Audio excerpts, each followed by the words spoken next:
Mayor Bauer, Here. Mayor Pro Tem Rennick, Here. Alderman Madre, Here. Alderman McDermott, Here. Alderwoman Jones, Here.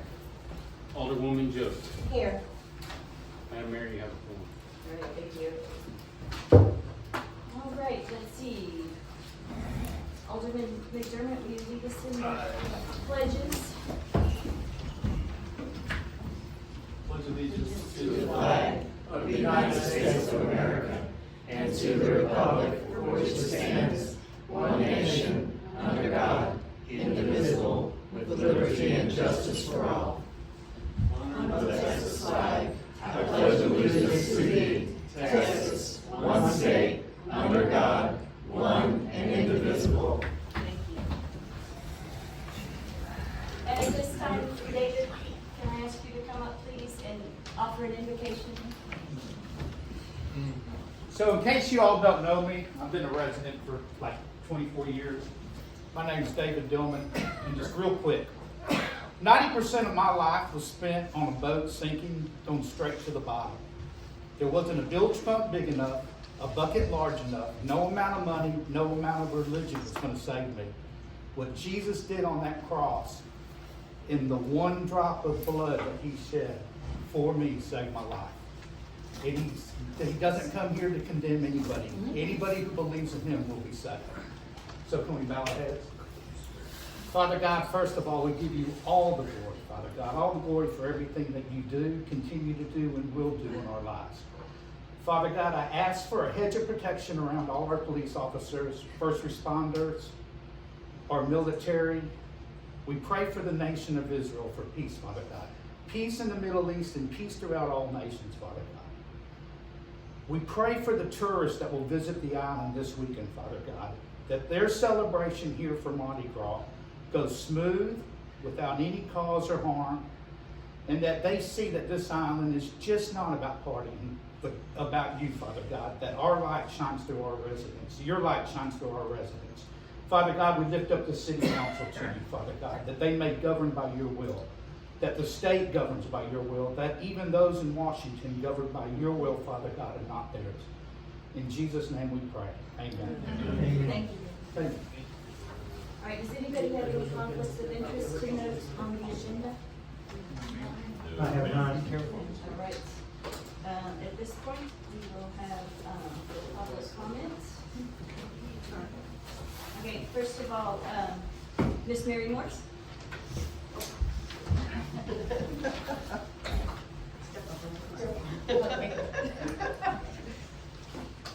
Yes. Hi, I'd like to introduce myself.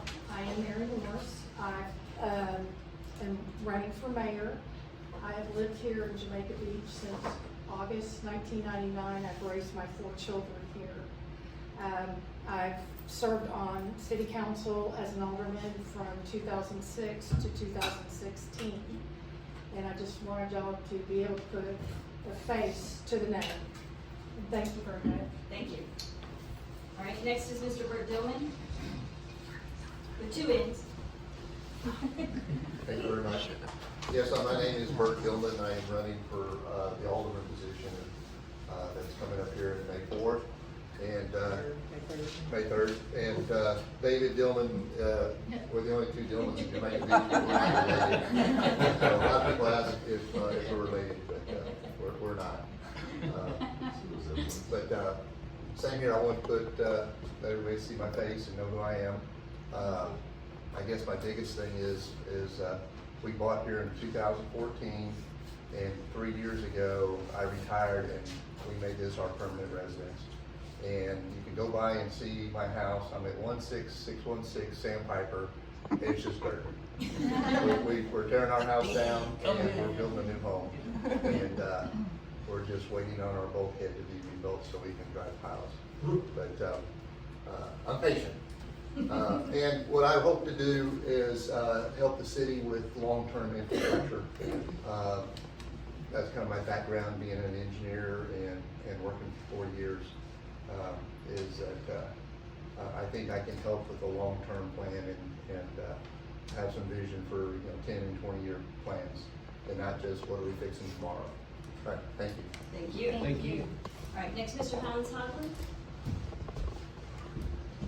Hi, everybody, I'm Hans Haglund, lived here for 25 years now. If I could get you to state your address, please.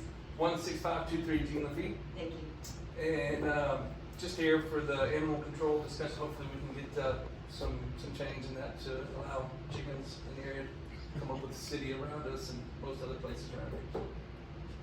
Thank you. Ms. Andrew Spearing? Snuck in at the last minute. Yes. I'm Andrea Spearing, 16617 Jamaica Beach Road. I have a couple things I want to address. First, regarding the U of H NSF grant, it would be wonderful, but probably unlikely given what's happening to granting agencies in the national government at this time. I have children in science.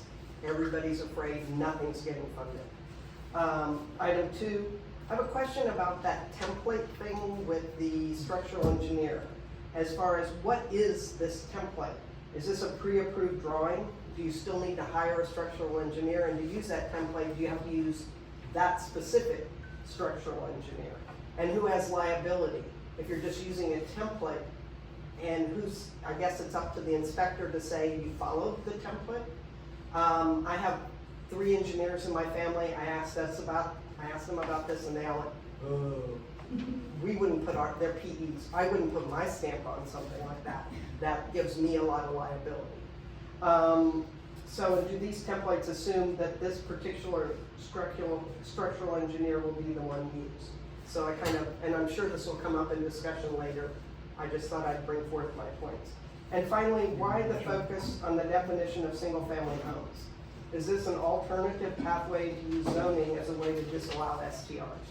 According to the always correct Google, a single-family home, well, we all know that's what the government's talking about now, is internet is correct. Single-family homes are defined as a freestanding house, this is a quote, designed for one household.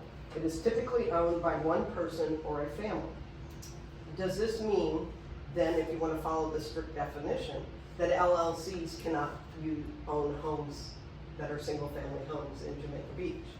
If you follow the strict owned by a family, owned by a person. I'm opposed to certain STR bad actors. We all know who they are. But sometimes you have to put your home in an LLC to protect yourself and your heirs. I don't have an LLC, I have no skin in this game. I do stay half the time in my house here, and I rent it out the other time. I use Sand and Sea, they're fabulous. I've never had a problem with my home. But I just want to know kind of where the city's going with redefining what a single family home is. Thank you very much. Thank you. All right. We have no special presentations this evening. On announcements, as most of you know, the Mardi Gras parade scheduled for was changed from last weekend to this weekend due to bad weather. So it's at noon. Get out, decorate, have fun. It is always a great time, and I'm always amazed at how many beads and candy get thrown from our golf carts. And my grandkids, who are not here currently, but they were always thrilled with the amount of candy and beads that get thrown as well. All right, next we have our reports from Director of Police and Fire. So first of all, City Administrator Francis. Thank you, Mayor. First, I wanted to announce that they have signed a contract for the beach nourishment project with Apollo Environmental Services, and we will hold a pre-construction meeting tomorrow at 2 p.m. And then once the notice to proceed is given, they will be starting rather quickly. We're working to get them to start after spring break. So the week of March 24th is when not before then is what we told them we would like to do that, but we will know more probably after tomorrow's construction meeting. If you've noticed the dune fencing posts, the posts have been removed. GLO will be here next week to visit with us a little bit more about the next steps about that dune restoration area, and so we're looking forward to that. Also, a report as of last, Alderman McDermott had asked about the video poker machines. Those have been removed, and so they are gone. Quick update on STR registrations. So we have identified, prior to now, 310 short-term rental properties. We have received 269 applications, which is about 87% of the numbers identified. Applications approved to date is 155, and then there's 114 of the applications have some bit of information that is missing. That's about 42%. So we have physically reviewed all applications that have been submitted. And again, those that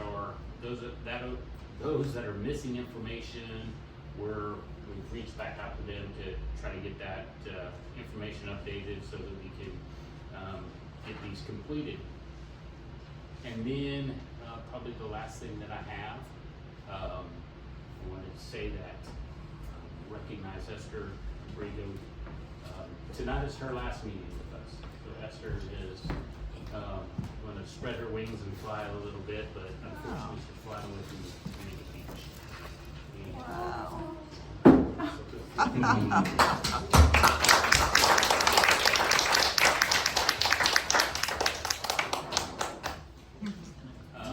We're getting Robert's flowers, that's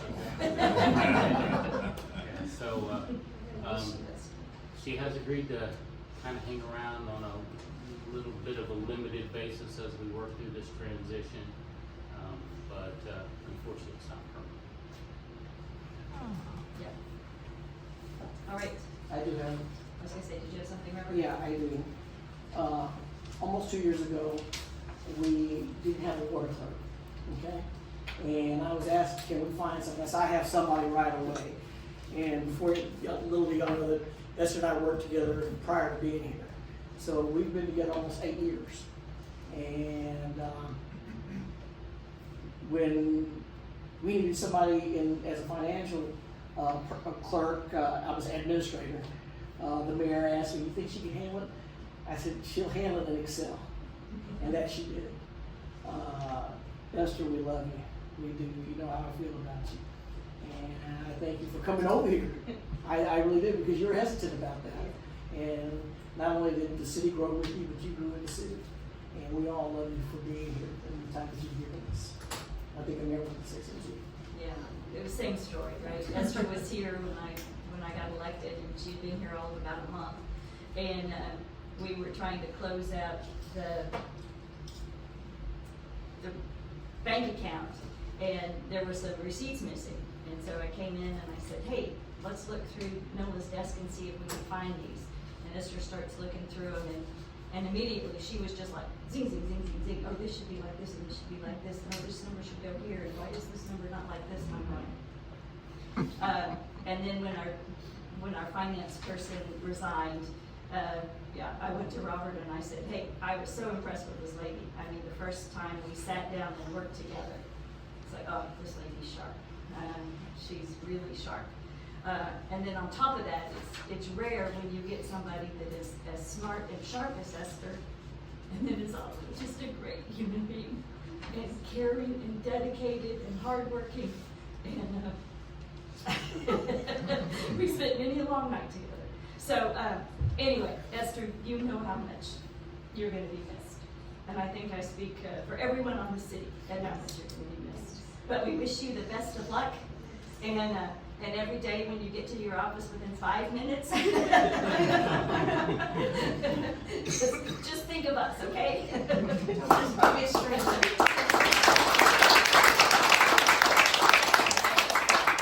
Sorry about that, guys. I meant to bring tissues. Because I knew I would do that. All right, next on the agenda is consent agenda and approval of minutes. Do I have a motion to approve the minutes from the regular city council meeting on February 13th, 2021?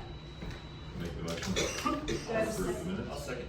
Okay, all in favor of approving the minutes as posted from the regular city council meeting on February 13th? Thank you. All right, next is comments and reports from members of council. This time. I need to start leaving a note up here for myself.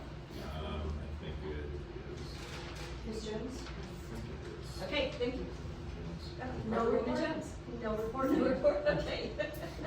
All right. I also wanted to thank Esther. That was my top team.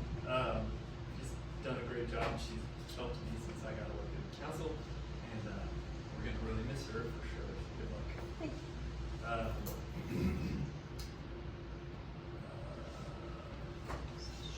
Did the mosquito truck?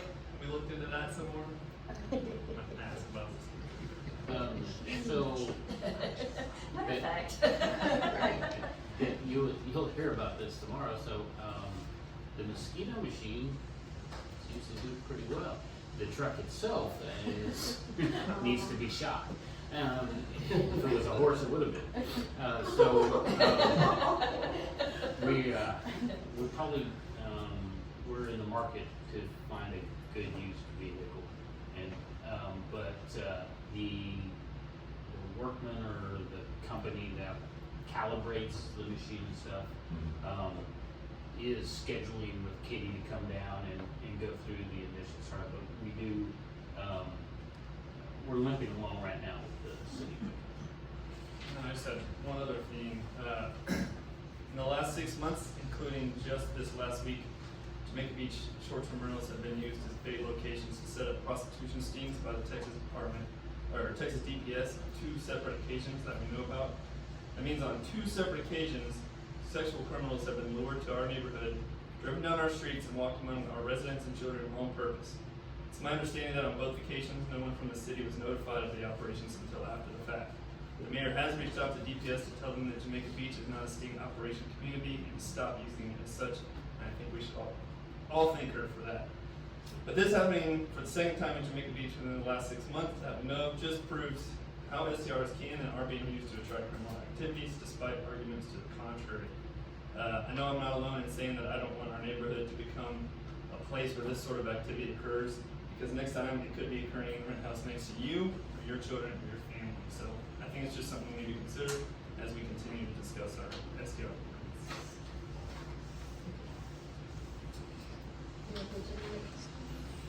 I think for once in my life, I don't have anything to say. Except thank you, Esther. And we're gonna miss you for sure. You're a big part of this city, so thank you. Hey Esther, just thanks for all of y'all. You're always there and I did appreciate it. And I know you'll do well, like you've done well here in the future. One quick comment on our budget.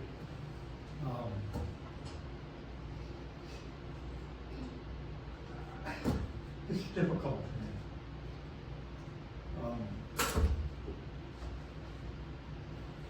I'll just put it this way. We have the opportunity now to develop a professional budget that shows fiduciary responsibility. I thought we were there, but after going through it the last couple of days, I don't think we are. And so that's my comment. Thank you. Thank you, Mayor. Happy Mardi Gras, everybody. That being said, everybody be safe this weekend. I want to echo that. I know it was said earlier. Do want to remind you, I know it was said earlier too, but we are having our golf cart parade this Saturday. So dress up your golf carts or dress up yourself. Be out on your driveways and catch the beads. So we'll see y'all Saturday at 12 noon. Also too, JBIC, we're having our Jamaica Beach Be Clean Day, our Jamaica Beach Cleanup Day on Saturday, March 29th. So be looking out for more announcements. I know announcement went out already, but that's a lot of fun. Some of us that have done it before, it's just so much fun. And I never thought I'd enjoy being out in that pasture picking up trash, but it was a load of fun. So I encourage y'all to come out so you'll see more postings as that gets near. And then I'm a person that loves to be outdoors, especially at night, because I love to watch the sky and the stars. So those of y'all that have been following the news, the 7 planets are aligning this week. Tomorrow night's really the last night. But beautiful thing is that the weather's just so clear and beautiful. So I'm asking if neighbors will kind of keep their lights off and let the rest of us be able to enjoy, because sometimes it's hard when your neighbor's lights are blaring and you can't see that beautiful dark sky. So if we can be conscious of light pollution as we get to enjoy those 7 planets aligned through tomorrow night. And again, I am echoing everybody else, sister, but you're going to be so missed, and you've brought such a great contribution to Jamaica Beach and to our city hall. And so thank you. It was great to get to know you, and don't be a stranger. Thank you. That's all, Mayor. Thank you. Okay, thank you. All right, on the new business, first is discussion and consideration of partnering with University of Houston for grant project to utilize decommissioned wind turbine blades for boathouse pilings. So I attended a conference in August where University of Houston is attempting to repurpose wind turbine blades. I don't know how many of you know it, but they have a 25-year life, and there's not an easy way to dispose of them. So they're basically just piling up around the nation. And it's very costly and time-consuming to grind them back down to their original purpose. So one of their proposals is, because they are made out of a very strong composite material, how can we use them in marine environments? So they looked at using them as bulkheads, as structures for street signs, highway signs, a lot of innovative shelters at parks, a lot of different things like that. But when I went, they reached out and said, hey, would Jamaica Beach be interested in looking at trying to use them either in a bulkhead environment, a seawall environment? I said, well, we're not really planning on doing a seawall. And the bulkhead, the city doesn't really own a lot of, we've recently repaired all of our bulkheads. So I said, I don't know that I want to be test number 1 for that either. But where a boathouse is concerned, we've always wanted a boathouse for the patrol boat, for the police patrol boat. And so I thought, hey, yeah, we'll talk about that one. So as Ms. Fearing pointed out, the funding for this is being altered a lot and probably non-existent for a while. But I wanted council to just hear about it, and for council to agree that, yeah, let's keep talking to them, right? It's really not, it wouldn't be a commitment until we have final design and cost. But the original proposal is that they would provide the installation of the pilings and kind of the base support around it. And then we would be responsible for the roof and the lift. So, there would be some cost savings on doing it. So and sorry, I couldn't get any pictures of the proposal yet. They're still engineering it. And I'm thinking there might be a few delays on that because funding is probably being reviewed seriously right now. But basically they're looking, the wind turbine blades are shaped kind of like this. And so basically they're looking at using kind of the skinny end of it. And they had talked to me about just doing a test, coming out and driving it in the water, jetting it in the water, and then pulling it out just to see what it does and can we pound them in? They've done all the structural analysis to know that they can, but testing it in an actual environment. Right. So here again, it's just to ask, do y'all have any questions? Is council okay with continuing conversations with them? And basically what they're looking for is just a letter of intent to collaborate, not a letter of intent to install, right? Because we don't know enough yet about the cost and what they look like. But just saying, yes, we're willing to consider being a place where they test it. Do we have to make a motion to discuss it, or just? We need to take a motion. Thank you for keeping me honest. Do I have a motion to discuss? Make a motion that we discuss the use of these propeller blades for boat lifts. Thank you. Do I have a second? All in favor of discussing? All right. Start off, I guess. For me, without seeing the picture, I don't have a lot of interest in it. I don't want our neighborhood to look like a windmill recycling ground where everyone's boathouses start being made out of windmills. If they're going to use efficient wind technology, they should figure out how to dispose of it. Well, for me, I'd like to, number one, know why they're failing. They're not failing. Their tested life is 25 years. terms of The, disintegrating? no, Because I know some of them are disintegrating. no, most of it is just the stress tests were done for a 25-year cycle. Okay. And, so at 25 years, they are required to remove them and put new ones up. Okay, well, the other reason is, the other thought is, not only architecturally and how they look, that's a good comment, but, you know, we have aluminum bulkheads, or had throughout our community, that failed because, they weren't compatible with salt water, and they developed big holes in them. We lost a diesel submarine called the Thresher for the same problem. Aluminum in some states and some is not really compatible with salt water. These may very well be, and they should be, because they were in a salt water environment, and they were technically they were have a 25-year life. I like the idea of collaboration and talking with them. I really do, because there's some other things. And I really think we should pursue it and continue to work with them. Thank you. Do we think that they need, I'm gonna say the word probably wrong, but do they need cathartic protection or anything like that on them? If they're part metal to keep them from They're not part disintegrating? metal. Oh, they're not? No, they're complete composite material. Yeah. They're So they're like, composite they're aluminum. like a fiber, they're like a fiberglass. Okay, I don't know. No, they're complete composite. I don't know if they're welded. They're durable to chlorides. I mean, I looked up the material construction and they'll probably last forever. Yeah. The whole damn structure will fall apart and the poles will still be there. You know, they're not gonna go anywhere. And I'm in 100% support of removing all windmills, so please, let's find a use for them.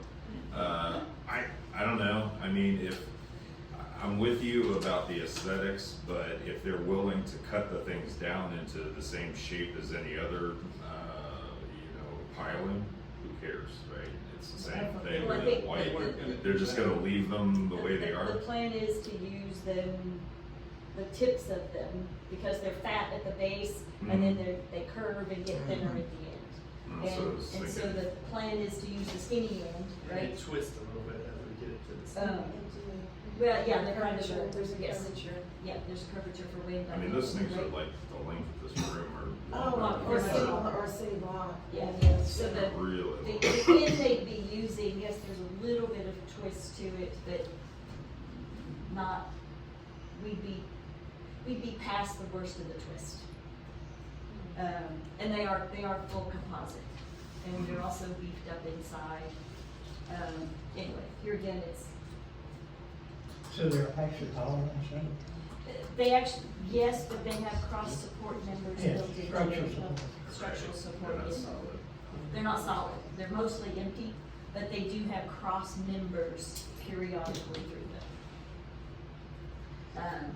Anyway, any other comments? I mean, my personal thought is if we can find a use to help make our environment cleaner, and find a repurposed use for them, that then could be duplicated other places, I think it could be a win-win. Yeah, I'd like to see what it looks like. Well, there would be engineered drawings and renditions, Mhm. Along with cost estimates, before we would ever pull the trigger to say, yeah, we're gonna do it. I would be for looking more into this and seeing and get more information. I think it would be exciting to be part of this research and, and find out, because it could lead to something. And I'm with you, Mayor, that it's all about repurposing things, so we don't have to keep building more and repurpose those and make good use of them. And the other thing is, I forget the number, they had it in the presentation they gave, but, it's thousands of them are due to retire, even if we never built another wind turbine after today. There's still thousands that are gonna come off the racks, in the future. So, Well, they're now not planning they've on been getting installed. them to people, are they? They're gonna still have to buy it from them? I mean, for this study, they probably give us 2 of them, but Right. their goal eventually is to turn that into a secondary business of selling. Yes, the goal would be to figure out the price point where it's economic to, you know, what do they have to offer them for? Is it the cost of shipping, is it, you know, you have to run the economics and compare the alternative and the benefits of this versus wood. Because they should last. And there's no harm in keeping track of it. I mean, Absolutely. We need to keep talking about it. Let's keep talking. All right, that's what when they actually get funding, we can talk then. yeah, we can talk more than. And have pictures. Yeah, they were attempting to spend some initial money, to get the engineering done.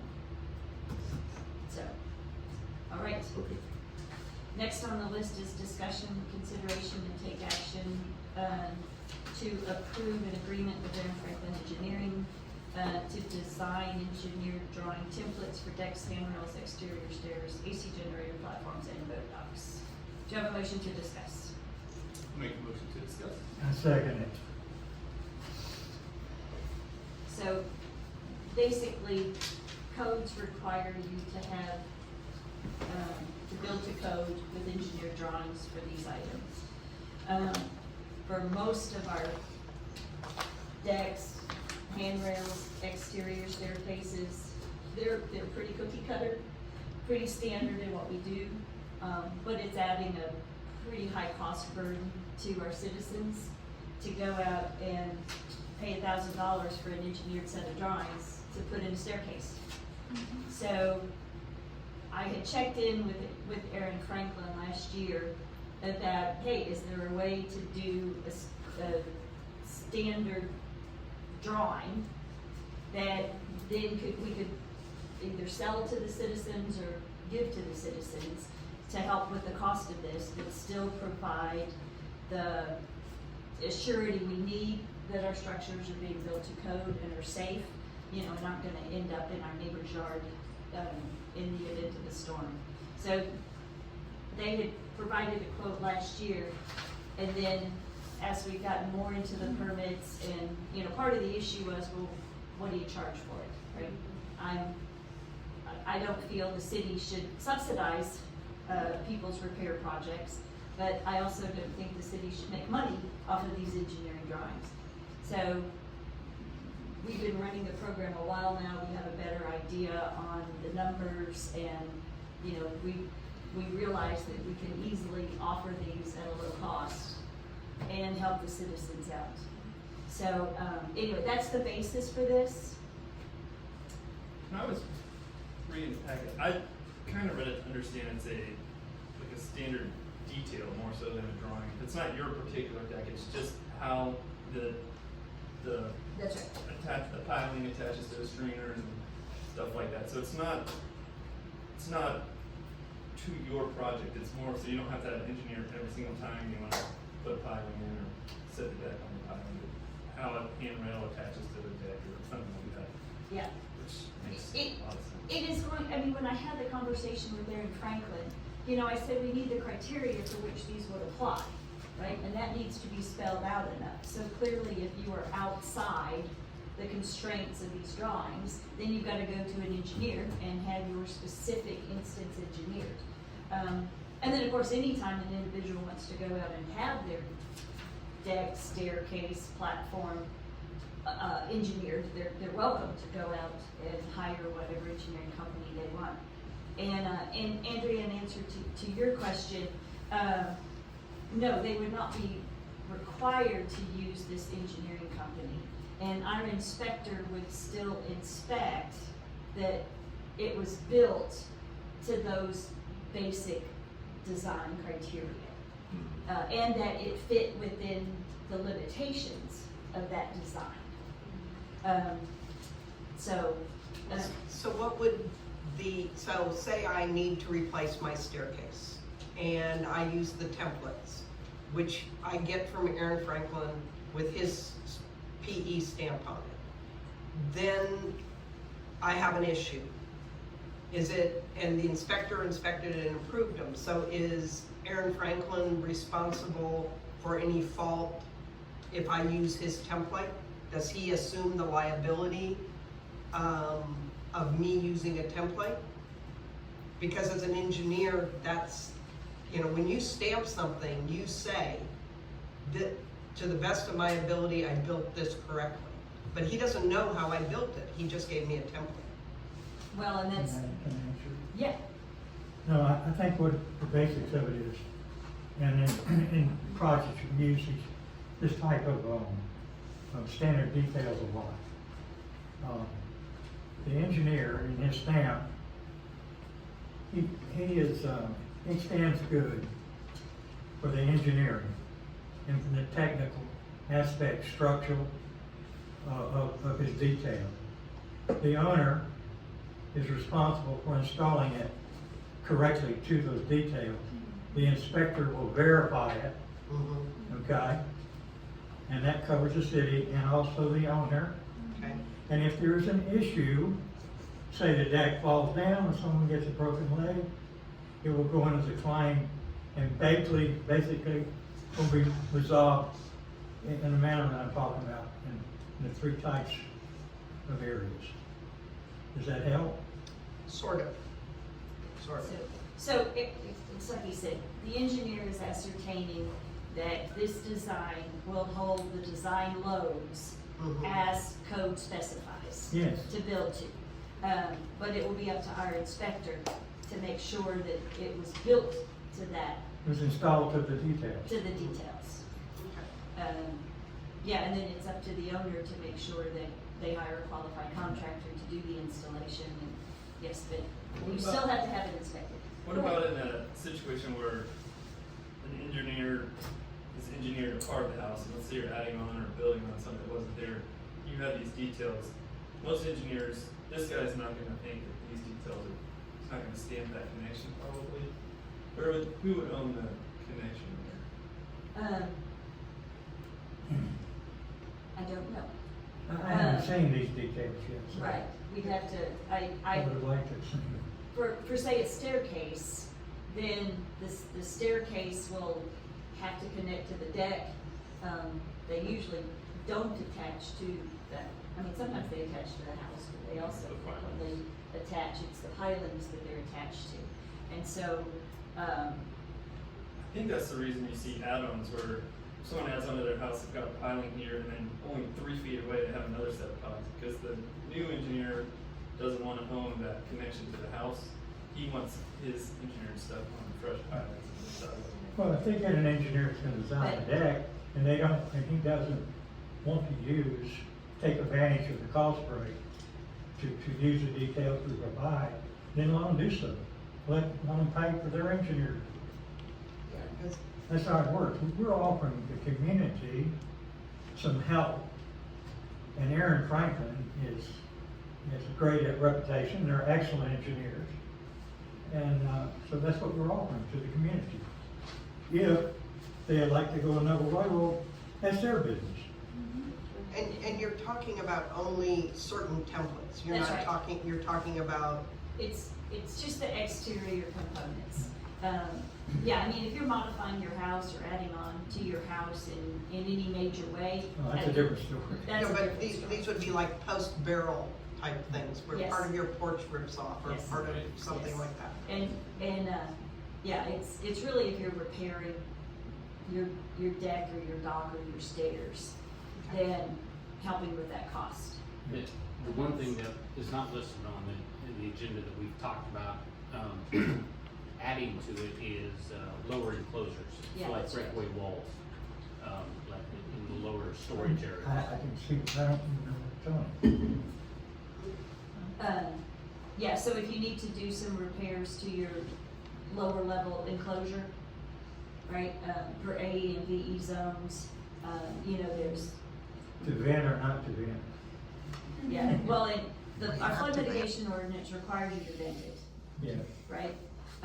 And we would just provide a standard detailed drawing for a breakaway wall and what that encompasses, along with the vent requirements, because you still have to have the vents, even if it's a breakaway wall in the AE zone. And in the VE zone, of course, they have to be breakaway also, but of smaller With size. So, that would also be a fairly simple, low cost engineered design that also we'd have available to provide to our citizens. And, here again, we've thrown around, you know, do we charge $50? Do we give it away for free? Do we, those are the kind of the two options we've thrown around.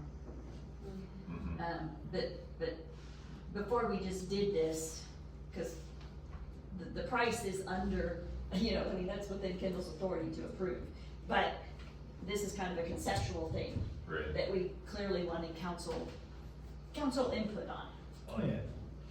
Yeah, because And this it fishing allows is us to be safer in what we do, and it lowers the cost, so it's not a huge burden for somebody to do repair work. Yeah. Yes. Because the cost is the cost, you know, an engineering stamp generally, I mean, it's expensive. You know, the drawings are expensive, so if we can save that cost and we either give it away or we do it very inexpensively, like $50, then that really helps out a lot.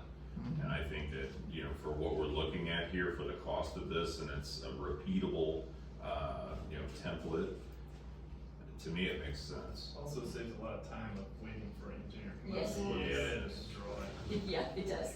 I think we need to be, is it just for repairs, or can it be for new, because we haven't indicated the word repair, might be important to add in here, is it gonna be for repairs, or would it be new build?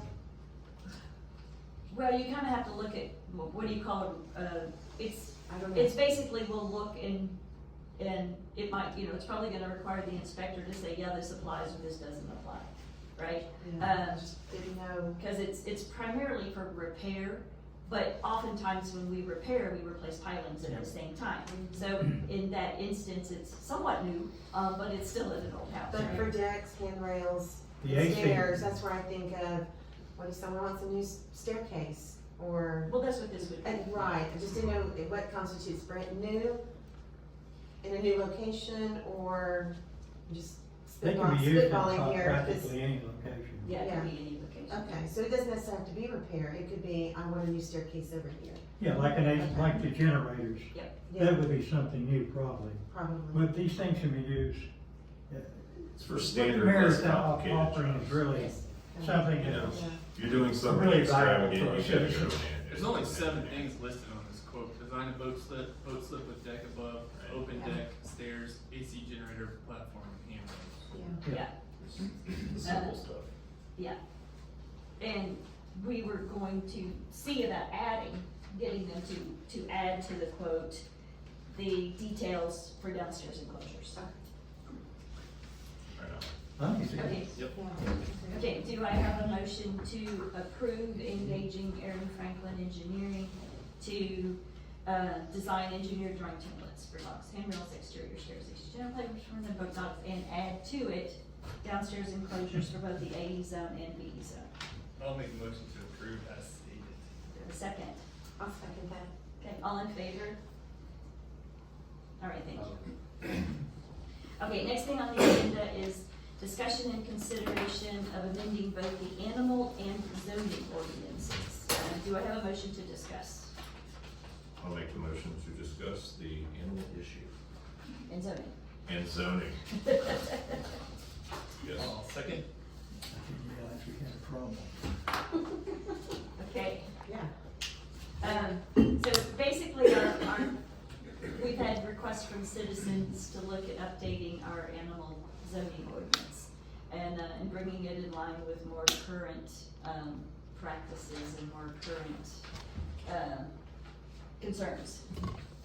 So, Melissa, I think you and, Ms. Hoffman have been working on this. Yes, yes. So thank you, Mayor, and thank you, Marcy Hoffman. You have been very helpful and very knowledgeable to support this animal ordinance. So, the original ordinance, as I learned, was in 1977. You know, how many years ago was that? I was in high school. And then there was two amendments that happened in 1980 and 2002. So what we want to do is create another amendment to update everything, because it's just outdated. It needs to have more definition.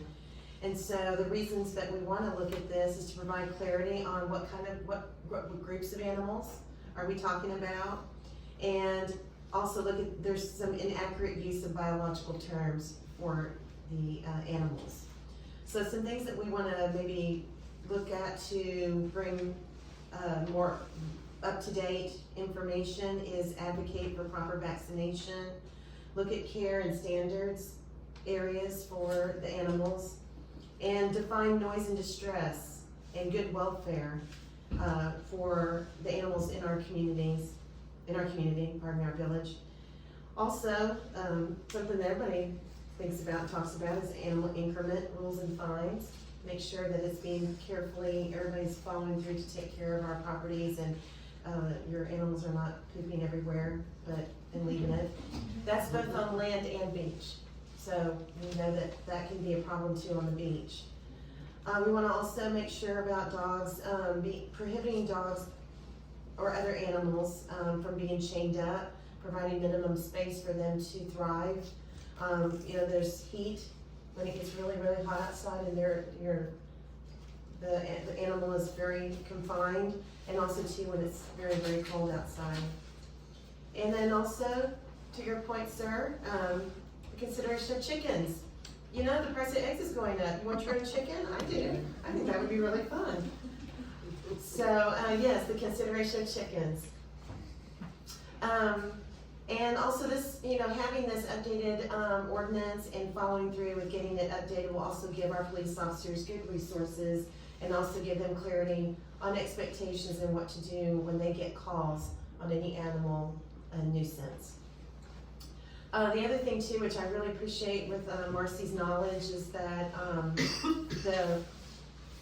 was working closely, Jamaica Beach working very closely with the city of Galveston in reciprocity with them as we work closer on this ordinance, so that, you know, in our developing better relationships with the city of Galveston and also our partnerships with their police departments, I think this, you know, will also help us have a good working partnership together, and we should all think that that would be a really good opportunity. And other things too, I mean, I look at leash requirements. I had a friend just recently had an issue. He was called out on his own dog in his yard, but being told by someone that works for the city that he should have had his dog on a leash. So those are some issues that we want to look at, and making sure that we define and reinforce those leash requirements.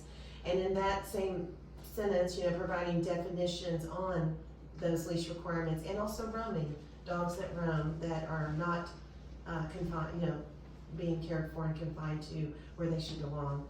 And then we'll also look at definitions of barking, you know, loudness, and that being a nuisance. So those are some of the things that Marcy and I are tossing around to look at to update this animal ordinance.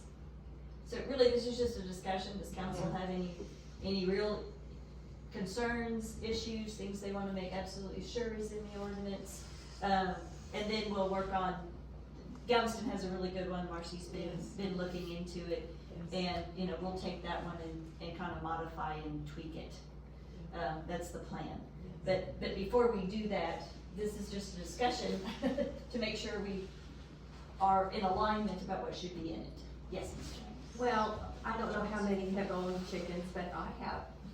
I had about 2 dozen chickens when my kids were growing up, and we got our own eggs.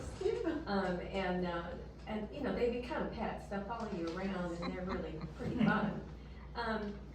Now roosters is another thing, but you don't have to have a rooster to have eggs. My only worry would be that, and I lived in an area that had coyotes, so we had lots of property and hills around, so we had critters. And big birds of prey, they would sometimes come and get them. So we need to think about that, you know, concern. And I wouldn't have them, you know, in a area where they could wander very far.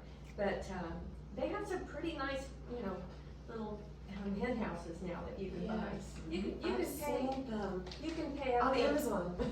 you can pay up in Houston. They have a great place for chickens to buy stuff, up to $10,000 for. If my little girls would have had a $10,000, you know, place to sleep, oh my gosh.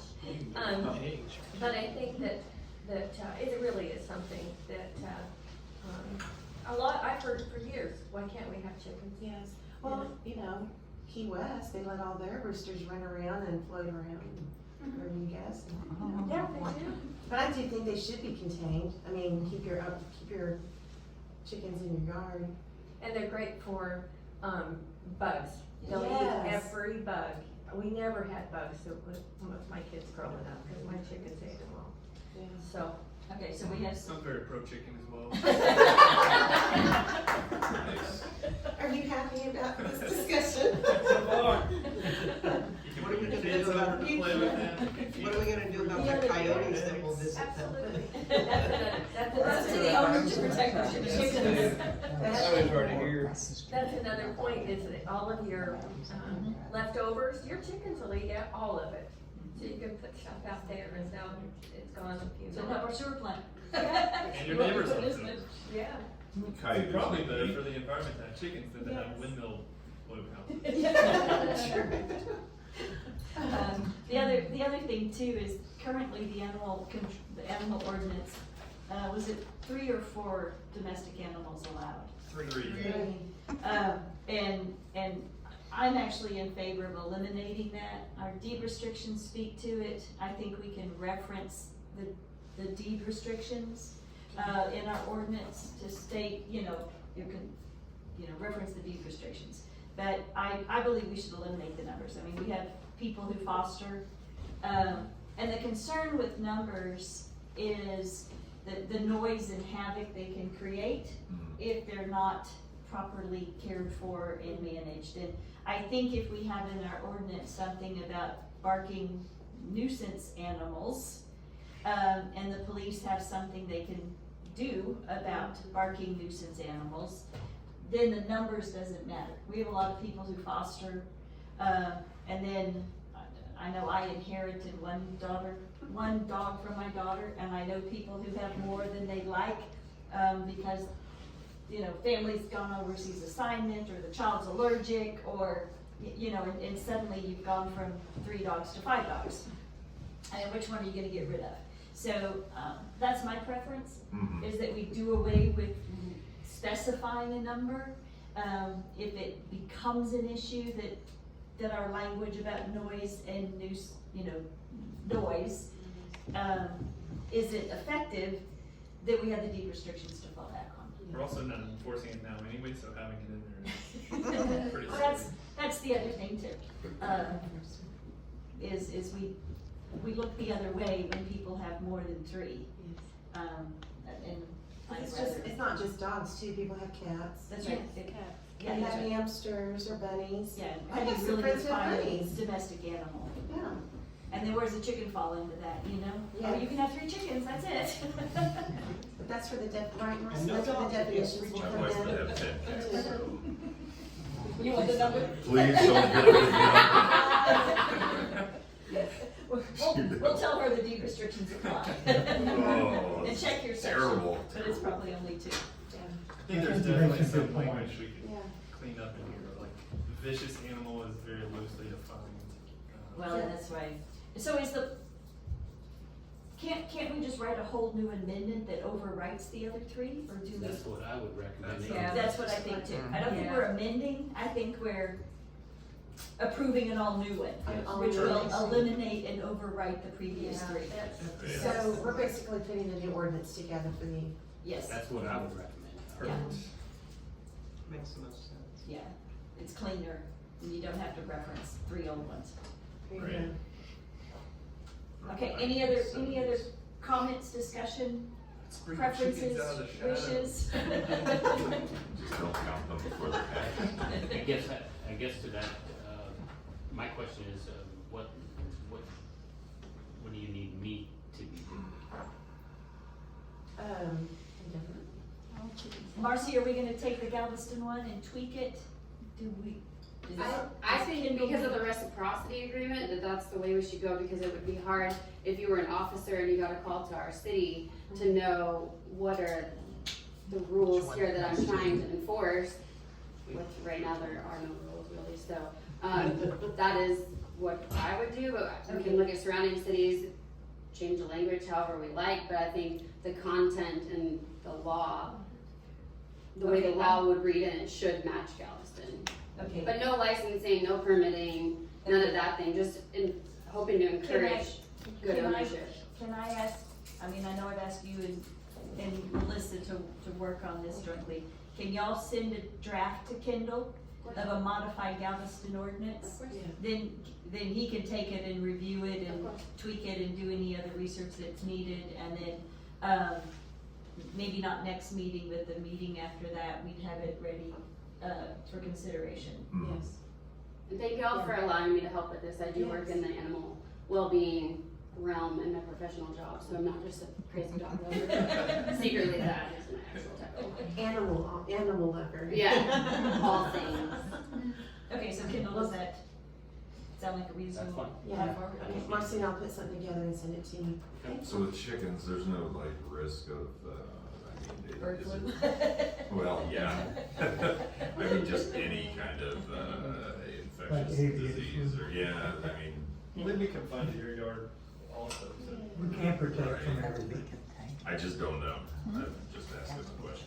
Well, I raised my 4 children, plus y'all the neighborhood, No and then wonder, I don't right. remember anybody being sick Both- with chicken disease. Both of my parents grew up with chickens in their yards, and the unfortunate part is they ate the chickens too, you know, they. Sure. Yeah, Yeah, they we're- had I roosters mean, they too, would to make break- baby chickens, Yeah, right? they- Yeah. I know there's no Cut the neck off. illegal chickens in the neighborhood now, but if there were, my kids would be visiting them probably weekly. I'd just like to say one thing.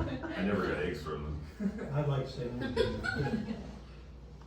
We had chickens, and despite the fact that I had to collect the eggs, I could go for this. I think it's a good thing. All right, good deal. All right, next, is a discussion about the zoning ordinance. So, discussion on the zoning ordinance is, first of all, we have some contradictions in there. That's probably the biggest driver of this rewrite. Did you have some points you wanted to bring forward, Kendall? And there's places in the zoning ordinance where Let me read this one carefully.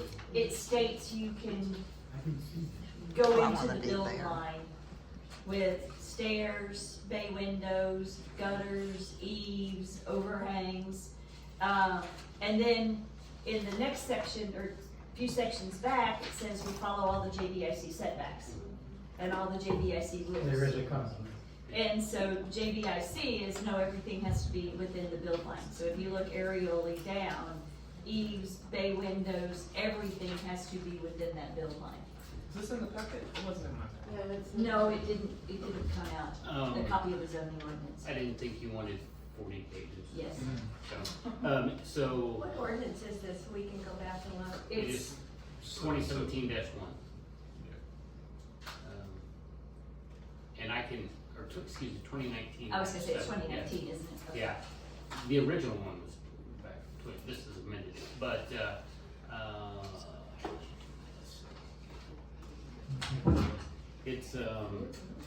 it's section 8500, which is in conflict with section 11800, a couple of parts. 15 here, so essentially all these, the setbacks, that are listed here in the front yards, the side yards, rear yards, it talks about, projecting into the side yards, past the build lines. But then if you look in section 11800, as Mayor Bauer referred to, all shall align with Jamaica Beach Improvement Committee requirements. And, as revised and amended per ordinance 2017-1. And there's also an issue with ordinance 2017-1 that it's missing some of those requirements. some of those requirements, and we noticed that as we were reviewing this. So we really need to go back and amend 2017-1 to add the details from JBIC that are not listed in there. So that is the contradiction that we see. Then it said missing that language in ordinance 2017-1. And Mayor, I don't know what order you want to go with. I mean, Well, we there's, can pull up your bullets Okay. and discuss the bullets we've talked about. Is that in the paper? Okay. The bullets are. Look, I couldn't find no, it. these are just some notes thrown together. We're kind of right here, but we're gonna skip the special front yards. Oh, that's television, sorry. No, it's working, it just wasn't turned. Special front yards was back in that, is an area that we believe just needs to be eliminated, the entirety of the language. And I didn't write it down. Basically what it says, and we've never followed it, it says that you go to build, you've got a lot, there's a house on this side and a house on this side. You draw a line between those two houses, and that's where your build line is. So if you've bought a lot and just paid a lot of money for a lot, and you have two little fishing camps next to you that are way down on the water, guess what you're building? A little fishing camp. But we've never, JBIC just has different linear setbacks from either the street or the property line listed in theirs. So we've always followed JBIC, we've never followed what the city zoning ordinance requires for front yards. So, my preference was just do away with that front yards. We state we're gonna follow JBICs.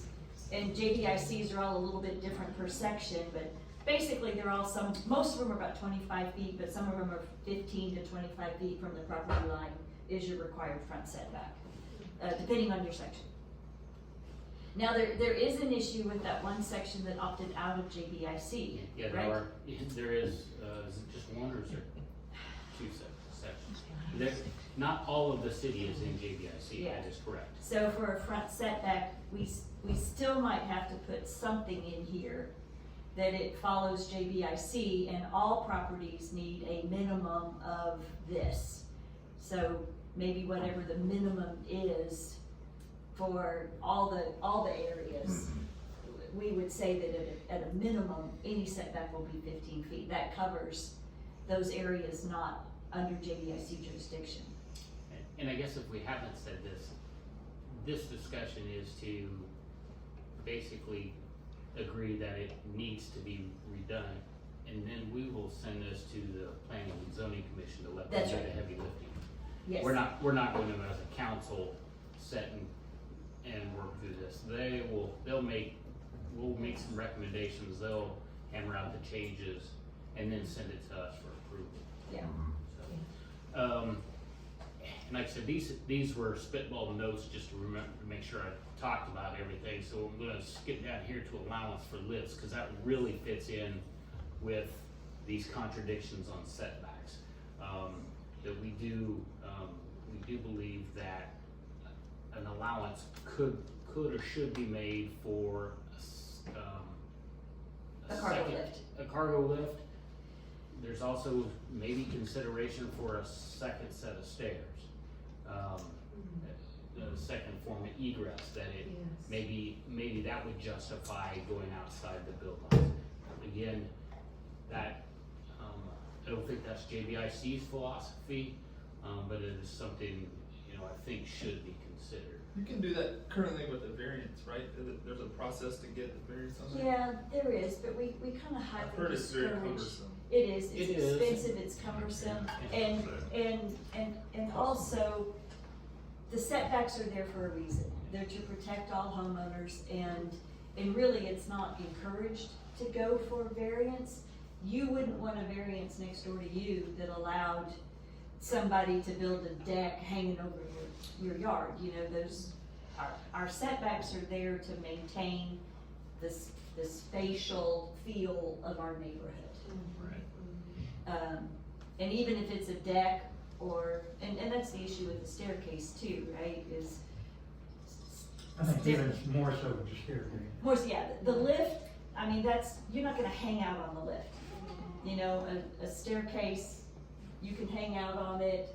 If you're a smoker, that might be the place you decide to walk out and sit and smoke, because it's the most convenient. Right. And you're much closer to your neighbor if we allow the staircase to go into that space. Yeah. But it's worth talking about because so many of our homes don't have secondary egress. Yes. And as we look at fire hazards, you know, should we make provisions under some circumstances for a secondary egress going into that build line? Would we be saying the staircase, would we be defining a certain distance a staircase or lift can go over, or are we just saying staircase? Cause there's no, you know, universal staircase width. No, and the way it's currently written, which says anything can go over, it says that it can project no more than 4 feet 4 into feet. the build line. And in all instances, because of fire code, it has to be 5 feet from the property line. So you can never get closer than 5 feet. So if you're on an 8-foot setback, which is probably a majority of our sections are 8-foot side setbacks, you'd only be able to build a 3-foot something if your home is right on the property line, right? Because you can't get closer than 5 feet. So it could still only be a 3-foot cargo lift or a 3-foot staircase if we agree that we'd like to put, and my thought is it's not your primary staircase. You know, you only get to do this if it's a secondary means of egress, a secondary set of stairs to provide an extra escape, thank you. You know, but we have to think about that, because that's gonna impact, you know, that's putting a staircase where people are walking up and down all the time. I mean, cargo lifts are used infrequently, and people are not gonna go hang out in their cargo lift. But they could potentially hang out, you know, especially where the. Chickens in there. Put their chickens. Could be the chicken coop. Egg delivery system. It could be. Not be more than spitting distance to be able to spit on your neighbor's yard. So, you know, my thought was we align this staircases with JBIC, we allow the lift, and then but we could give planning and zoning direction that we like them to look at secondary egress staircases as well. I think that's a good idea. Let them go do the heavy work, like he says. Yeah. And yeah, it's a You are gonna attach this to the minutes, right? Yes. Your notes. Yeah. Yeah. So you're saying between the edge of the home and the property line, if it's, you mean no less than 5 feet, then we're gonna allow a 3-foot staircase, so now that's within, it's basically 2 feet. No, so right now, we require, usually it's an 8 or a 10-foot side setback, right? And then there's front setbacks as well. Right. And the front setback doesn't really apply because it's not going towards another house. This is right? with our tightest lot. If, Right. yes. Worst case. Yeah, worst case. So if they come on the front, well, we need to talk about that, Kendall. If it goes on the front or the back, I guess it would still be, it has to be at least 5 feet from the property line. No, that puts it way too far forward. We've got to redefine the rear and the front, saying that it can't be more than 3 or 4 feet extending out from the build line. Cause the property lines are so far away, and the setbacks are much higher in the front and back, unless you're on a canal. Does that make sense? What problem are we trying to solve? Is this a big problem? Well, there are a lot of people whose homes are on little lots or just pretty much build line to build line, right? And then they come in and they're like, oh, I'd like to put a lift. Right. But they really don't have a place to put a lift without, you know, cutting a door into a bedroom or something to accommodate a location where they might have the space between their build line. You know, and I'm in favor of allowing people to come in and put a lift in if they need to. But right now, JBIC would deny it, and we don't encourage people to go for a variance. And then even if we, you know, we should just have guidelines established. And I think the lift is for sure. The stairs to me seems an interesting one. You just all of a sudden decide you need extra stairs. We The just- house is already there. I Part of guess. it, we're just letting it happen, and we need to address it. well, it could be a new build too, right? So somebody comes in and they bought this lot and they want to put in a super big house and they're going build line to build line. So they make accommodation for one set of staircase, but they're like, oh, I'm not willing to do away with that much living space for a secondary set of stairs. So I won't put a secondary set of stairs in. But for a new build, it would give them a little bit more room to put in a secondary staircase if they chose to. But having that second, for a way to escape or exit, because some people, I mean, our stairs are in the front of the house, or the bedrooms are in the back of the house possibly, and having a way to go out the back should there be a fire or some type of emergency. Yeah, I don't think it's gonna happen very often. Yeah, I feel like that situation is putting the burden on your neighbor more so than, you built a giant house, so I'm gonna get closer to my neighbor instead of making my house smaller. I don't like that. We should. Well, and that's, you know, that's where my recommendation was to do it for the lift, but because the staircase people are on frequently, you know, maybe, and it is more impactful to your neighbor to be that close with the staircase. But are we, so, Yeah, I'd like to see what it looks like. How does this play in with the fencing? Because when you've got your if you have a perimeter fence, is that, that doesn't change anything?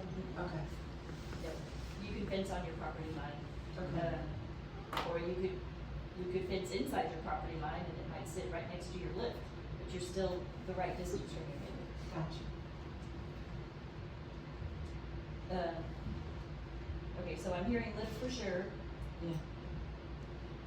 And let planning and zoning, weigh in on if they wanna I feel consider. like the lift is a reasonable aftermarket addition. You can grow older in your house and decide you need the lift, but you've lived in a house for 40 years and you need to have a place to add it. The stairway, to me, seems like you just wanna get closer to your neighbor and have a bigger footprint on the line. And that's not your neighbor's problem, that's your problem. Yeah, I mean, I don't, Well, let's put it to planning and zoning. Sure. okay. Alright, Right.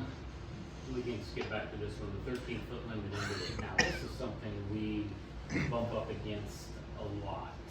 So, I don't know if it's, it's not well documented. yeah, it's not well documented that, but that you cannot build, farther than 13 foot into the canal from your property line. And this is, like I said, something that comes up a lot. It's, I don't know if it's just been passed down from generations that was the rule. We can't really find it, so to speak. It does state that on our building permits. Ooh, have you? Yeah, it Yes. does on the building. It does state it on the building permits, and that is what we enforce. Yeah. But we do get a lot of people that challenge that, and, so one explanation, I guess, we talked about that you're not allowed to build more than 50, You have to leave, the Corps of Engineers controls navigable waterways. Our canals are navigable waterways.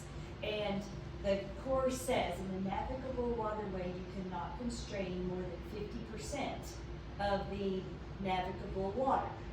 So my assumption, although I've never gone out with a tape measure and measured it, is that somewhere we have a 52-foot wide canal. And you take half of 52, it's 26. So I have to leave 26 feet of navigable waterway. You cut 26 in half, and that means that people on both sides of the canal can come 13 feet in. That is a complete assumption on my part. I have never tape measured off our skinniest canal. But that would be a potential logical explanation. And then somewhere they said And we don't want skinny boat traffic areas anywhere. So even though the main canal could accommodate a 50-foot boathouse, you know, somewhere along the line, they said, yeah, but that's not the look we want, right? We don't want little tiny navigable canals. We want boaters and kayaker, you know, and everybody to coexist. So that's my guess, but that, Mary, do you know any difference since you were on city council for a long time? No. Okay. No. Okay. That is just one, that's just, like you said. Practice. Okay. So there's definitely boathouses that are perpendicular to the bulkhead. Those have to be 12 foot long at least, right? Yeah, and they've been grandfathered in. Mark Sloan has one. You know, 24 feet. at one point, 24 feet out. I don't know why those were allowed. It's a wide canal. But this is our opportunity to add this, if we're gonna be making these changes, it's an opportunity to add it, but it's also an opportunity to correct some of these that are maybe non-compliant now. If you have to replace it or something, then we can tell you that you need to build it back to our specifications. But while we're going to all these changes, we thought we would add this to the list. One more thing. That's a good one, Dan. Yeah, but like I said, we bump up to that a lot. You know, so are we all in support of sticking with the 13 feet that's always been required, as long as it, you know, does not exceed the 50% navigable rule? And the other thing we run into is, you look at your standard lot. So I think we also need to speak about the width of the boathouse, right? Not just the depth, I guess that's the width, the length of the boathouse, right? Because it's the width that goes into the canal as you pull the boat in. So the length of the boathouse. We don't have anything that specifies what that should be. The way most people build it, the way it's been kind of always understood, is that you follow your build line in. And if you're on 8-foot setbacks, then if I follow my build line in, I've got my 8 feet, my neighbor has his 8 feet, I've got 16 feet available to pull my boat in, right? We don't have that written anywhere. It's just kind of neighborly to leave enough space. But when you get a pie-shaped lot, we got a problem. Right, because you're encroaching on your. Well, I mean, on some of these lots at the pie, right, at the point of the pie, your lot might only be 45 feet wide. You need 10-foot setbacks, so now you got a 25-foot point right there. And then you draw it out into the water, and at 13 feet in, I've got a 6-foot boathouse, right? You know, I can't put a sunfish in there. So it seems like we ought to be able to address that if you're a pie-shaped lot. I mean, I'd almost like it to be able to go to planning and zoning without but with that. You know, I think we should put the length of your boat dock needs to follow your build line and cannot exceed your build line. You know, however, if that's too constraining on your lot, I think we should have a reasonable process to go to planning and zoning and the variance board. And then the variance board have guidelines that yes, we can go in, you can come in vertically in this instance, you can cut into it this way. You know, because we want to maximize water, and we want to maximize the lot owner's ability to use the water with the boathouse. So how do you want to go then? Would you say that we table this for discussion, or? No, I think we put in the 13-foot rule as a guideline, unless council wants to recommend something different. First of all, for the You're width solving of it. this new thing.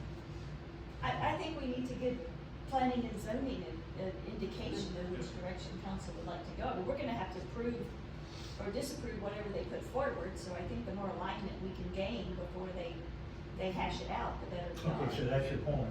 So how do we say make a motion? It depends on the canal anyways. I mean, there are some that are extremely narrow and some of the lots are small, and then there are some that are huge. So, I mean, I don't think we can broad stroke that. I think there's gonna be some idea of differences between those two. Because, I mean, I'm on a narrow one and there's Usually, there's no problems there, but some are a little bit larger, some are smaller, some they don't even have that. I doubt if any of them are past the building. Pardon? I don't think any of them extend past the building. I don't think so, but, No, we've run into some that I mean, I have some historically. So I think, if people are used to the 13 feet, Yes. I think the suggestion of the building is excellent.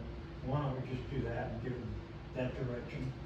I mean, some are built out to the property line, some of them are, Yes. you know, right up against each other, Yes. because, you know, there's not a lot of space, they're not wide lots, but they nose in on each other, so they can have a larger boat, so they don't have to stick with a 10-foot boat. So, that's what I'm saying, it's just, Yeah. there's gonna be some instances where it's not a one-size-fits-all that we're talking about doing here. So, I mean, my recommendation is we say the 13-foot rule, because that's what most houses follow.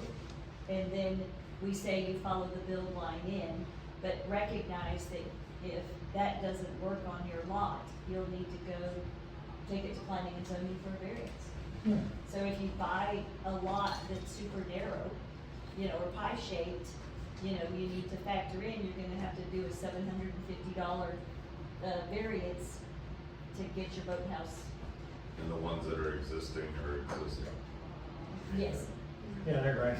They're grandfathered until they tear them down. If they tear them down and come back, then anytime there's more than 50% modification, you have to follow current, and you have to get a permit for it, so.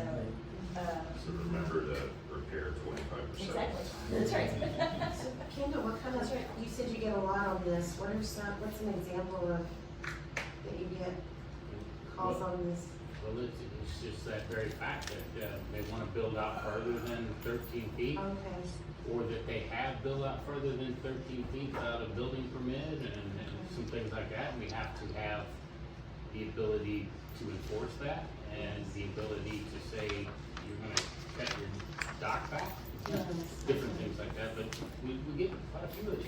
Yes. Well, and the other thing too is, I drove around one day and actually, This is new construction, right, that you're talking? no, it can be full replacement, full replacement as well. Full replacements is what I mean, we have a lot of boat docks. So we're responsible for both houses, the city? Yes. Okay. Yes. So, yeah, there's a nationwide permit that we have to comply with, and then the Corps gives us the right to control what we build in that space as long as we follow the guidelines of this. Is it nationwide permit number 2? I think. Is it 13 foot to the bottom edge of the dock or to the canopy? Extending 13, up the- most people read it as 13 feet to the outside Of the frame. From the bulkhead out. And then you have a slight. Yeah. Because most boats have a 9-foot beam. So it's kind of a standard size, and then you Yeah, have but enough it's to the- space so that you can, it's two to the- boats can pass each other. It's because to the outer edge of lower dock. the lower dock. Right. Well, but it's also, we've never made dog houses comply, have we? You know, when you've got the skirt That's- around the Yeah. bottom. Mine, sir. But the upper deck has to be, that's as far as the, Match the we, boat, yeah. yes, we don't allow cantilevered Mm. 4 feet out or 5 feet out beyond the piling. So the farthest extension is 13 feet. But I guess we do need, if we're gonna make an exception for a doghouse, and we usually don't, you know, it's usually the doghouse has to fit within that 13 feet as well. If they've got the skirt around the bottom.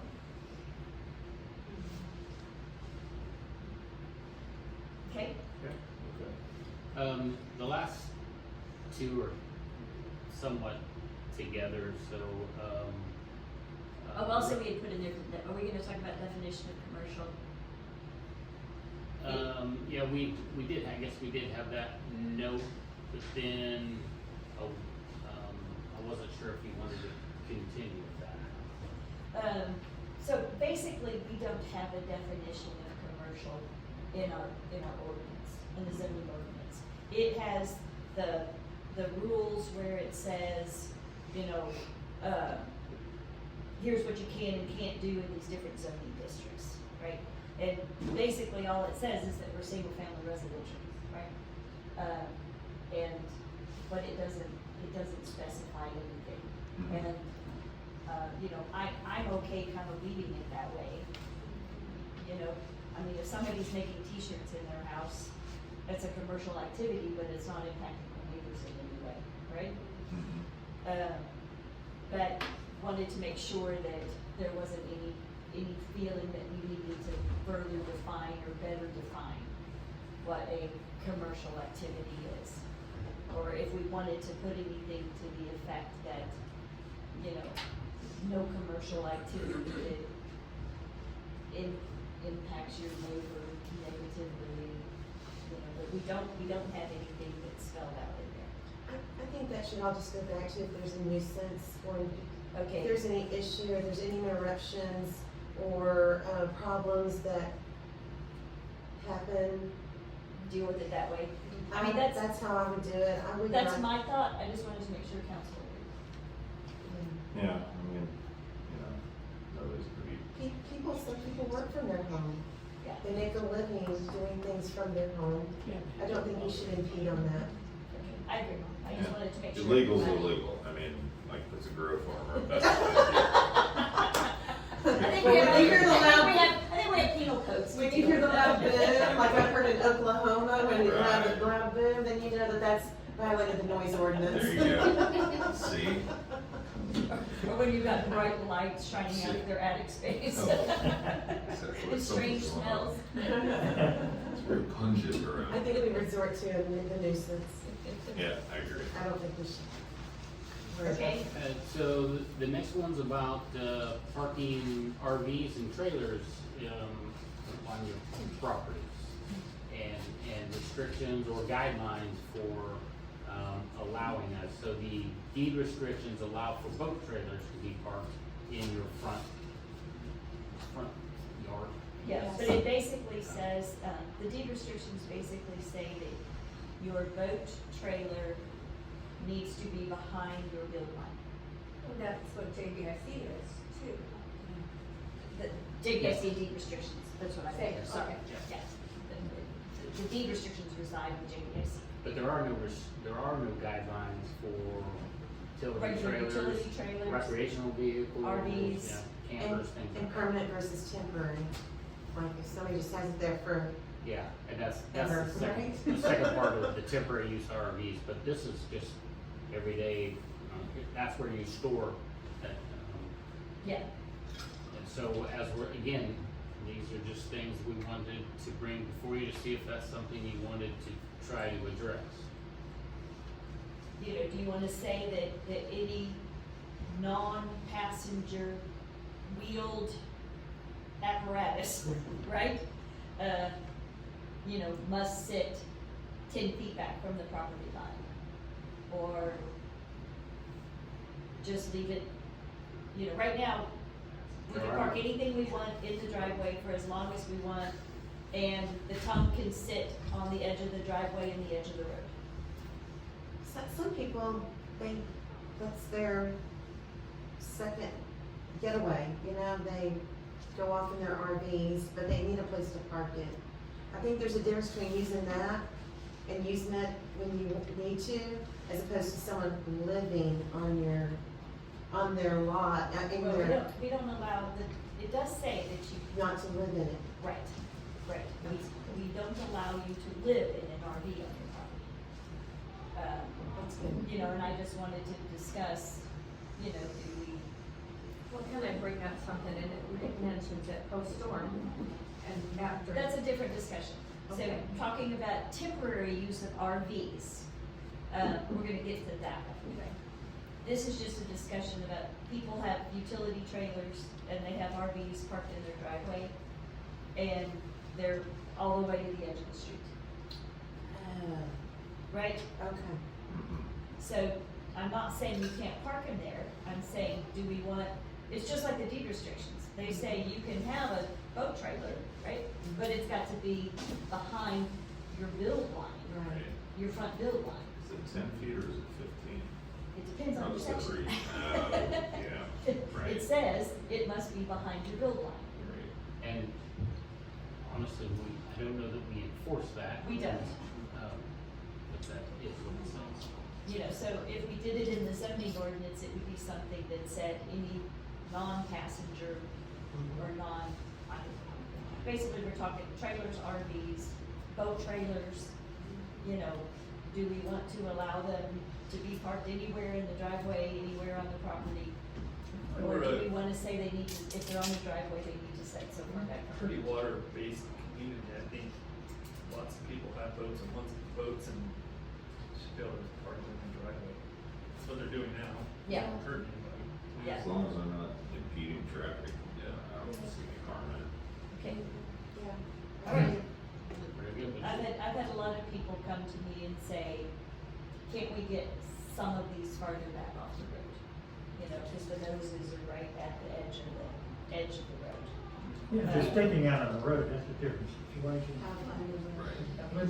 They can't. Well, like Brandon was saying, this is a, you know, kind of our type of community. Okay, All right, we have people that have boat trailers and RVs and things. I'm, If it's like I not said, it's- vigorously sticking out on the road, that's why we're having the discussion.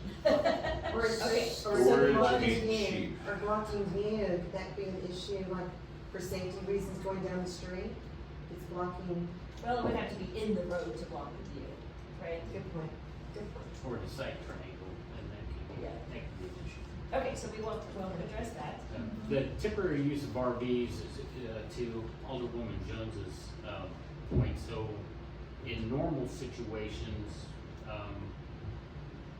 you can't live there as, in your RV, on your property. However, there are instances, that we wanna make some allowances for, you know, your brother comes to visit for a month, and he pulls his RV down and that's where he stays, you know, on a limited basis. And when I say limited, we're thinking 2 or 3 weeks tops, you know. Yeah. Do we wanna make allowance for, Brother Bob to come down from Canada for 2 weeks? Cause that's a long drive. And he's got his RV and he wants to park in the driveway and hook up to electricity and water, not sewer, right? Can't hook up to sewer, but electricity and water, do we wanna have provisions to allow that with If it's RV, limitations? if it's RV that's in your yard and not on the sidewalk. But right now, we or- say you can't live in an RV, Right. right? We do not allow, the zoning ordinance says you can't, it's not allowed.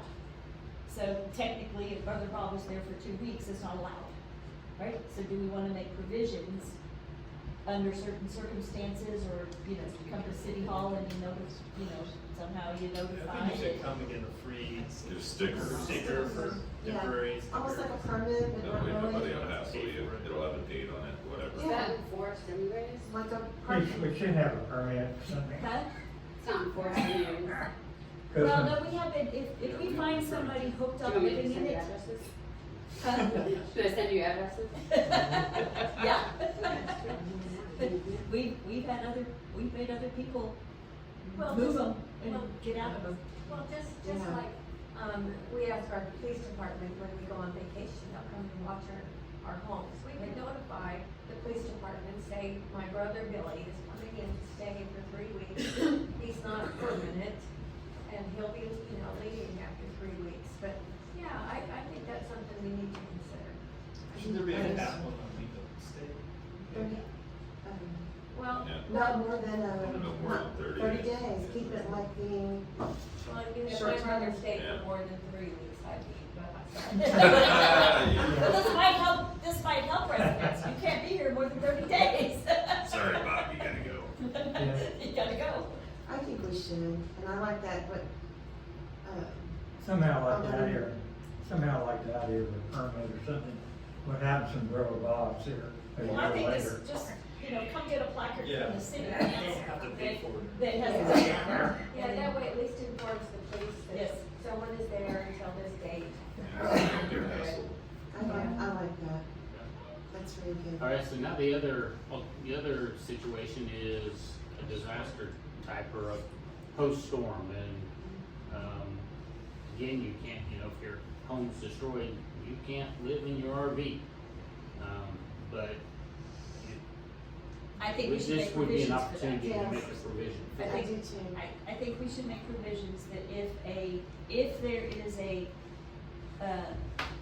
national, if there is a, how did we word it? How did we word it the other day? Disaster declaration. A disaster declaration. That you're allowed to pull in an RV and hook to sewer and live in it. Agreed. What if it's just a tornado and it gets like 3 houses? It's not a it's not a declaration, but it's the Doesn't affect same. you, but I know that after Ike especially, we had this where people couldn't, you know, they went through extraordinary burdens because they couldn't have a place to live. Yes. You know, and I know people that are still paying off loans from Ike because they took on that burden. Yeah. You know, Yeah. so we need to find a way. Yeah, I think we do too. Agreed. But he's right, we do have to, do we want, I mean, a disaster declaration is the easiest way to define it. Sure. But there's gotta be some kind of local language. Is Or there a something permit. local? You could get variance or permit or something to say, this happens in my house, can I live in it? You don't have to do that if there's a declared a national disaster, but you do have to do it if there's. I think that there should be the opportunity for the city to make that, Call. like, make a local Discretionary. call, a local, local Well, call. and again, you know, if we give some guidance to the planning and zoning, say, we'd like to make allowances for this, come up with a suggestion on the Yes. best way to You do can that. come up with something reasonable. Yeah, I think we should. Andrea, you have a? Yeah, what if, I'm gonna remodel my house, No. instead of moving somewhere else, I'm gonna pull an RV in. Yeah, no. But you have to write it so that, And that's why the disaster you know, if there is a disaster declaration, then RVs to live in, and then we thought about, you know, Kendall asked the question, okay, what, for 4 years? Right? Do we wanna do a 6-month continuing basis, never to exceed 18 months? Never to exceed a year? You know, not to exceed, what's council's thought on that? I like that. Huh? I think that something like that is good. I think renewable every 6 months is a good idea. But I think it should be not to exceed, Yes. maybe 18, I mean, you should ought to be able to rebuild in a year and a half, right? How long is the permit? As long as they keep getting periodic inspections and show progress, Would update that it's automatically renewed and continued to be renewed. So, otherwise it expires after a year. 1 but- year. But that's if you don't Yeah, I continue. understand. I It's do want good to have that language in there, some though. clarity on the disaster declaration, is that local, is that I mean, Could the mayor declare Oh. disaster? but. We can, the mayor can, Well, we can, Or does it have to Yeah. be the, Yeah, so I The think it's county any judge. disaster declaration. doesn't have to right? just be the county judge? No? we're chartered city. I, We do our I think the mayor could claim that we had this national disaster, not We- national, but we had, we declared one, we did, you know, for Barrow. yes. Yeah. But there might be some instances where we wouldn't, I mean, you That's didn't. right. You didn't for Alberto, but No. at this point, a Yeah, we're tornado not could have affected, right? spawned and That's right, taken out a couple of houses. yes, yes. If,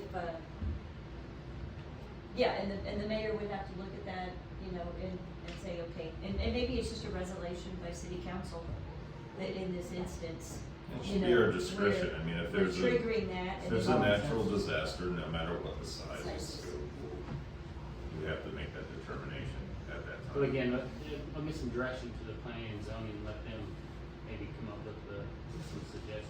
Yeah, but as we approach hurricane, and we did have an instance last year, you know, for, I don't know Jimmy's last name. You know, his house was destroyed, and we didn't have provisions to allow him to bring an RV in. And I think we should. Yeah. All right, That's really the extent of that conversation. yes, it is. Goodness. Okay, so, on to the mayor's report. first of all, as many of you might be aware, we had a fire on Spanish Main last weekend. And I was gonna give an update. It was, first of all, as usual, our fire department did an unbelievable job getting the fire out rapidly. Also, our police chief, fire chief, Kyle Bain did a fabulous job on his investigation. So what was discovered is that previously to the current owner, a downstairs outdoor kitchen had been installed. And the installer did not follow the manufacturer's directions and installation directions. So for the majority of outdoor grills, built-in outdoor grills, you have to have 18 inches away from combustibles. Or there's a liner that can be installed that has an air gap that provides the same barrier to heat. So it was surmised that the guest at the house had used the outdoor kitchen. They had to shut the gas off both at the grill and at the source. But during cooking, it had gotten hot enough that being close to the combustible material had heated up. And then overnight, the wind just kept continuing to enhance that, move that heat and enhance that heat until it actually reached the, and flamed up. So this is just kind of a note to residents. I wouldn't have known to look for that. The question was, well, was it permitted? I don't know that would be part of a normal inspection or detail. And typically we don't require outdoor kitchens to be permitted. But just a note to be aware, if you have an outdoor kitchen, if you know a neighbor that has an outdoor kitchen, it would behoove them to look at their distance from combustibles and either extend that or look at purchasing these liners that you can look at. So I just wanted to make all the residents aware that was the cause, and they should look out for themselves and for their neighbors. Also, as Brandon mentioned, we did have a sting operation going on this past weekend, and we have reached out to the captain in charge of it. It's our second sting operation. The city is 100% in support of minimizing prostitution and human trafficking, but we have reached out to say, we need to be more engaged in these conversations and in these plans, because can you try a different area in Galveston next time? So, not sure that we need to be more aware of what's going on. So we reached out to them, and I expect they will keep us more in the loop in the future. And we're also 100% of them using City Hall for interrogations and post-processing. 100% come use this. This is a great staging area to do that before you transport. But to let y'all know, we are paying attention. And then also, we did have some sewer issues over the weekend. Our lift station 1 and 2 had some problems due to power surges. As a result, we had some backups into the neighborhood, and not into houses or anything, but we discovered we had 3 problematic manholes. Those are being repaired. These are along the main ditch canal that runs north to south in the neighborhood from just south of City Hall, north of City Hall, to Jolly Roger. So one on Moby Dick, one on Davy Jones, one on Ponce de Leon. Those are being dug up and new liners, sleeves, patches, as well as raising them and putting our new stock composite lid on it. We also found there was a line leak on John Silver. Kendall informed me that somebody had actually broken off the tap, and that's what was leaking. It wasn't the line so much as a damaged tap into the line. That's been repaired, and Branch's vacuum truck right now is down, but they are working on enzymes in there to help clean it up, and then as soon as their truck is working, hopefully tomorrow or Monday, we'll be vacuuming all that up and making sure it's clean. But to to let y'all know, I mean, y'all know that the infrastructure's an issue. And it's why we last time approved HR Green to come do our analysis to prioritize our bad ones. But sometimes we get a little help in finding our bad ones. And then we prioritize repair. And also one more time, Esther, you're going to be very missed. And thank you for all you've done and all the great work you've done. And that's all I have on my mayor's report. So, do I have a motion to adjourn into, wait, we have to close this meeting and then just adjourn into executive session, right? Recess into executive session. Yes, do I have a motion to recess into executive session? Make a motion to recess to executive session. Do I have a second? I'll second. Okay, all in favor of recessing into executive session? All right. Thank y'all. Thank you.